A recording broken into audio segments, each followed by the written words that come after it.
are death and confusion and destruction. Oracles. The whole world was seeking for oracles. The whole world was seeking for something of a divine will. And yet, it says in the Bible that the oracles of God were entrusted to Israel. The oracles of God, the revelation of the living God, was entrusted to one nation, Israel. And so you, if you are born again in Messiah, it says you are of the commonwealth of Israel. You are of the commonwealth of Abraham, Isaac, and Jacob. You also, therefore, have the right and the privilege of having the oracles of God. I mean, the first thing, of course, of all revelation is the Bible. That is the oracles of God. But He also leads you with the Word throughout your life. Then the question is this: if believers have the oracles of God, why do believers often walk around so clueless in life, not knowing God's will, often confused, having no idea what they're doing, flip-flopping one day, the next thing, one day they're going to marry this person, the next day the Lord is saying marry this person, the next day it's a missionary to Africa, next day join a monastery, next day join Amway, you know. So desperate for the slightest crumb of God's will. You know, coming to a service, looking for signs everywhere. You know, the believers, look for signs everywhere. You know, they look for signs in license plates. God is speaking to me through a license plate. Now, that's possible, but don't look at license plates to get your revelation. Or cloud formations. It looked like that person's face that means I'm supposed to marry them, you know. Or a bowl of alphabet soup. Forget it, you know. Now, God can and can use anything, but it can equally be misleading. Such signs can confirm. Signs and wonders will follow.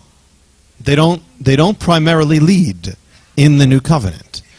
They follow. Meaning they can confirm something, but it's not to be the primary way of receiving the oracle of God or God's will in your life. Any more than the regular way of, if you were a child and a father, the regular way they communicate is not through signs. It's through talking. It's through the word.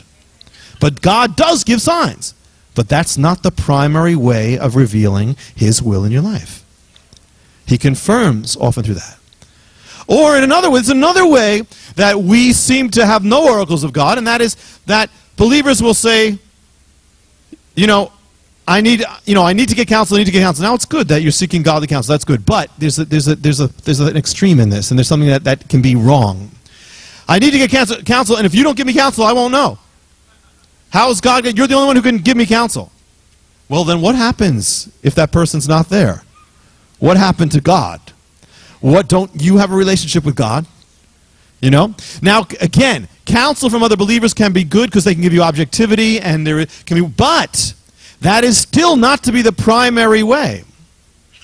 That will also confirm, and often, if you need wisdom and those who've been in the Lord, that's great. That's great. But that cannot be the primary way you hear from God. Because if it means the primary way, it means you don't have your own relationship. You have to go through another person. That's not the way it is.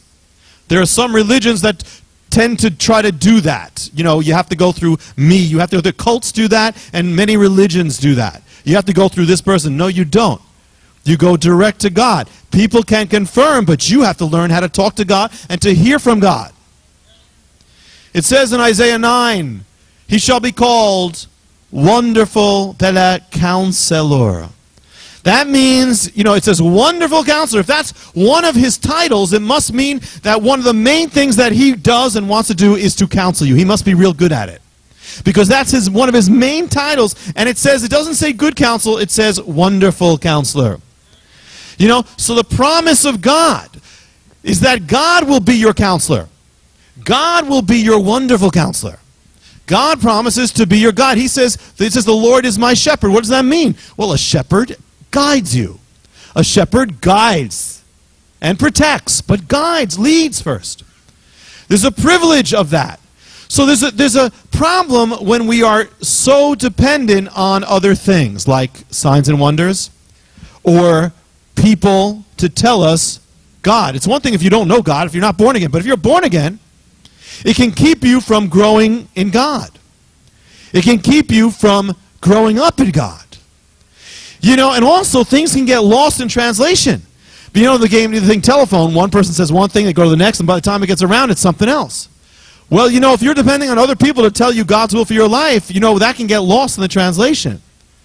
People are human and fallible, so you're just adding another human and fallible line. You know,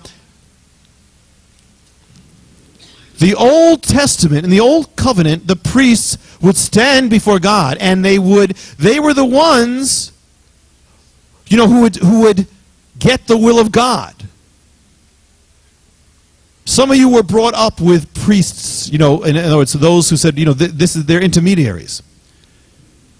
You know, there's a story is told, not a true story, it's just a little anecdotal story, but that the Prime Minister of Israel was visiting the Vatican, and he sees a strange phone. And he said, "What's that?" And he said, "Well, the Pope says that's a hotline to God." And the Prime Minister said, "Well, can I use that?" He says, "Yeah, but it's expensive. It's a direct line to heaven, but it's expensive." So he speaks a few minutes, he goes home, gets in the mail a bill from the Vatican, $15,000. He says, "What is this?" And the Pope answers, "Well, that's a call to heaven. I mean, that's pretty good rates, you know." A year later, the Pope visits Jerusalem. He's in the Prime Minister's office, sees a phone, strange phone. He says, "What's that?" And the Prime Minister says, "That's a hotline to God." He says, "Wow, you have one too?" He says, "Yeah, can I use it?" "Sure." So he speaks a few minutes, goes back to Rome. A month later, he gets a bill from Israel. It's 53 cents. He calls to the Prime Minister and says, "53 cents for a call to heaven, that's an outrage. It should be much more than that." And the Prime Minister says, "Yeah, but when I call from Rome, it was long distance. When you call from Israel, it's a local call."